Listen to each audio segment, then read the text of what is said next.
حضرت علی رضی اللہ تعالیٰ عنہ فرماتے ہیں، اللہ آزماتا ہے اس چیز سے جو تمہیں بہت پیاری ہوتی ہے، تاکہ اس چیز کے ملنے کی تڑپ تمہیں اللہ سے ملا دے۔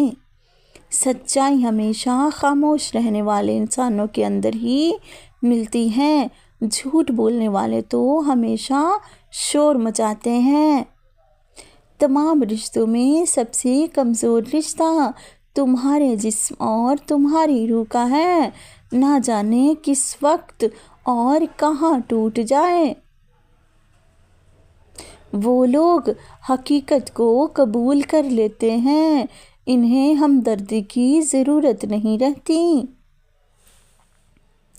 بچپن سے سکھایا جاتا ہے کہ اللہ سے ڈرو، لیکن یہ غلط ہے۔ اللہ سے اتنی محبت کرو کہ اس کی ناراضگی سے ڈرو۔ جب ایک شخص اندر سے ٹوٹ جائے تو اسے معلوم ہوتا ہے کہ یہ دنیا کیا ہے، یہ دنیا کچھ بھی نہیں، اس میں رہنے والے لوگ فسادی ہیں، صرف اللہ پاک ہی ہے جو تم سے مخلص ہے اور تم سے سچی محبت کرتا ہے۔ جو شخص سجدوں میں روتا ہے اسے تقدیر پر رونا نہیں پڑتا۔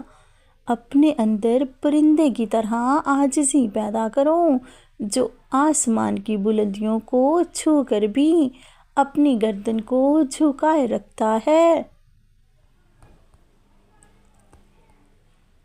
کم کھانے میں صحت ہے، کم بولنے میں سمجھداری ہے اور کم سونا عبادت ہے۔